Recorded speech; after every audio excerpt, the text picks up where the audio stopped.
Hello दोस्तों, मेरी YouTube channel पर आपका स्वागत है। आइए देखते हैं आज का रिएक्शन वीडियो। नमस्कार, जय हिंद। मैं हूं रौनक। रणतंत्र में आपका स्वागत है। आप में से कितने लोगों ने स्टेडियम जाकर वर्ल्ड कप के मैच देखे हैं? जरा कमेंट बॉक्स में अटेंडेंस दो और बताओ कि आप कहां और कौन सा मैच देखने गए हो। मैं तो दिल्ली में इंडिया वर्सेस अफगानिस्तान गया था और वहां पर सबसे महंगा वाला सुपर हॉस्पिटैलिटी स्टैंड बुक कराया था।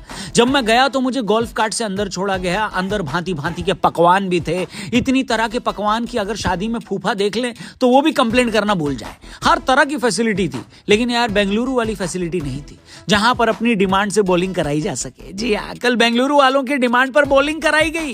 बेंगलुरु वालों ने चिल्लाया कोहली को बॉलिंग दो, और कोहली को बॉलिंग मिल भी गई और उन्होंने विकेट भी ले लिया। हालांकि इस तरह के चैंट वानखेड़े और ईडन गार्डन्स में भी हुए हैं, लेकिन लगता है ये सुविधा खाली बेंगलुरु वालों के लिए थी। किसी ने सही कहा है, ऊपर वाला हिसाब तो बराबर कर देता है। अब बेंगलुरु को भले ही 15 सालों में आईपीएल की ट्रॉफी न मिली हो, लेकिन वर्ल्ड कप के एक ही मैच में उन्हें विराट कोहली, रोहित शर्मा, शुभमन गिल और सूर्य कुमार यादव की बॉलिंग देखने को मिल गई। और इसी के साथ मिला टीम इंडिया का बेहतरीन दिवाली रिटर्न गिफ्ट। 160 रन से नीदरलैंड के ऊपर जीत और लगातार 9 मैच जीतने का रिकॉर्ड। इसे कहते हैं डोमिनेशन। और आप जो बिना मांगे दे देते हो उसे कहते हैं ओपिनियन। मैं तो कब से कहता हूं, ओपिनियन हर जगह नहीं दी जाती। अगर दे रहे हो तो बढ़िया होनी चाहिए। और दूसरी बात वीडियो में आगे बताऊंगा। तो दोस्तों, रोहित शर्मा ने कल के मैच में टॉस जीता। वो चाहते तो पहले गेंदबाजी ले सकते थे। जो टीम साउथ अफ्रीका और श्रीलंका को 100 के अंदर निपटा दे रही है, वो नीदरलैंड को तो और जल्दी निपटा लेती और शाम को इत्मीनान से दिवाली मनाती। लेकिन रोहित भाई पक्के कर्मठ कप्तान है। उन्हें पता था कि सेमीफाइनल से पहले ये उनका आखिरी प्रैक्टिस है, इसलिए उन्होंने बैटिंग चुन ली और आते ही वही किया जो उन्होंने इस पूरे वर्ल्ड कप में किया है, इंडिया को तेज शुरुआत देना। बड़े मियां तो बड़े मियां, कल छोटे मियां भी भैया रंग में थे। शुभमन गिल ने भी हाफ सेंचुरी लगाई, रोहित शर्मा ने भी हाफ सेंचुरी लगाई, यहां तक कि बेंगलुरु के अडॉप्टेड सन किंग कोहली ने भी हाफ सेंचुरी लगाई। लेकिन ये तीनों ही बड़ा स्कोर करने में नाकामयाब रहे। कोहली भाई अगर सेंचुरी मार देते तो पर्सनली मुझे थोड़ी ज्यादा खुशी होती, लेकिन चलो कोई नहीं। कोहली बड़े ओकेजन के खिलाड़ी हैं, उनका शतक सेमीफाइनल है, फाइनल में ही आएगा। लेकिन अभी तक बहुत ज्यादा मौके न मिल पाने वाले श्रेयस अय्यर और केएल राहुल ने बहती गंगा में हाथ धोया और वर्ल्ड कप की अपनी अपनी सेंचुरी आखिरकार पूरी कर ली। अय्यर 94 में 128 बनाकर नॉट आउट रहे, जबकि केएल राहुल ने तो गर्दा उड़ा दिया। राहुल भाई की वर्ल्ड कप सेंचुरी पहले मैच में होते होते रह गई थी। तब से अपना भाई निराश था कि बाकी के बल्लेबाज उनको मौका ही नहीं देते। वैसे कल भी उनके पास ज्यादा मौका था नहीं, जब वो क्रीज पर आए लगभग 30 ओवर हो चुके थे। लेकिन राहुल भैया ठान कर आए थे कि इससे बढ़िया मौका उनको मिलेगा नहीं। तो राहुल भाई ने मात्र 62 गेंदों में अपनी सेंचुरी लगा दी और वर्ल्ड कप के इतिहास में सबसे तेज शतक लगाने वाले भारतीय बन गए। 3 अर्धशतक और 2 शतक की वजह से टीम इंडिया ने इस वर्ल्ड कप का अपना सबसे बड़ा टोटल रजिस्टर किया और नीदरलैंड के सामने जीतने के लिए 411 का टारगेट दिया। तो 411 रन तो हमें पता था कि नीदरलैंड वाले बना नहीं पाएंगे और ये बात रोहित शर्मा को भी पता थी। इसलिए जैसे ही जडेजा, कुलदीप, सिराज और बुमराह ने नीदरलैंड का टॉप ऑर्डर निपटाया, रोहित भाई मौज के मोड में आ गए और फिर क्राउड की डिमांड पर कोहली को गेंदबाजी दी गई। कोहली भाई भी ऐसे वैसे प्लास्टिक किंग थोड़ी ना है, वो तो असली वाले किंग है। और असली वाले किंग के हाथ से आप तलवार लेकर उनको भाला दे दो तो वो सामने वाले का भाला कर देगा। कोहली ने भी कर दिया, विकेट लिया भी, तो वो भी कप्तान स्कॉट एडवर्ड्स का। इसके बाद रोहित भाई और चौड़े हो गए, शुभमन गिल को भी बॉलिंग दे दी, सूर्या को भी दी और खुद भी आ गए और विकेट भी ले गए। 20 साल बाद वर्ल्ड कप में किसी भारतीय कप्तान ने विकेट लिया है। कुल मिलाकर 9 भारतीयों ने गेंदबाजी करी। केएल राहुल, श्रेयस अय्यर से भी करा लेनी चाहिए थी। अब मौज ले रहे हो तो अच्छे से ले लेते, लेकिन चलो कोई नहीं। टीम इंडिया ने इतिहास रच दिया और पहली बार वर्ल्ड कप में लगातार 9 मैच जीते। एक ही वर्ल्ड कप में सबसे ज्यादा लगातार मैच जीतने का रिकॉर्ड ऑस्ट्रेलिया के नाम है, जिन्होंने 11 मैच एक साथ जीते हैं। रोहित भैया रिकॉर्ड तोड़ तो नहीं सकते, लेकिन बराबरी करने का मौका है। सेमीफाइनल और फाइनल में कर दो चढ़ाई रोहित भैया।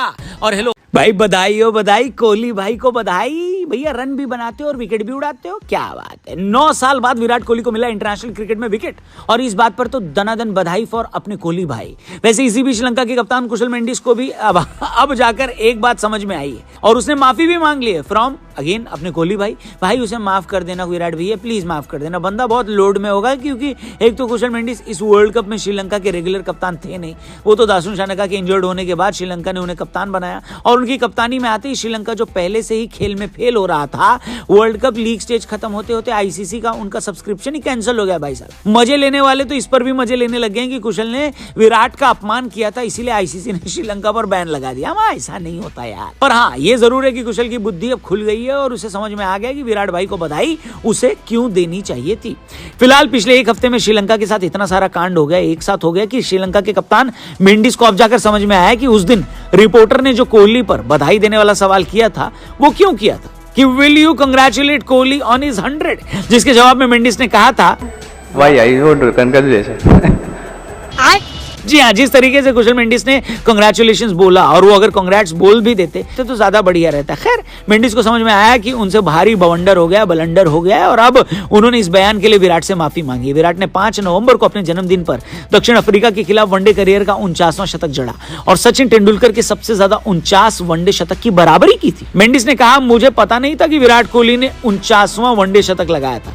उस पत्रकार ने अचानक से सवाल पूछा, मैं सवाल समझ नहीं पाया था। 49 शतक लगाना आसान नहीं है, जो मैंने कहा वो गलत था, मैं उसे महसूस कर सकता हूं। मुझे तब नहीं पता था कि कोहली ने अपना 49 शतक लगाए और वो सवाल उस संदर्भ में था। कुशल भैया को तो चलो कोहली माफ कर देंगे, लेकिन कुशल मेंडिस की वर्ल्ड कप में कितनी कम अलर्टनेस थी वो इस बात से साबित हो गई और यही अलर्टनेस की कमी श्रीलंका के कप्तान में नहीं बल्कि पूरी टीम में दिखी। तभी तो इंडिया के खिलाफ सिर्फ 55 रन पर बुक हो गए, 9 में से 7 मैच हारकर सेमीफाइनल की रेस से बाहर हो गए।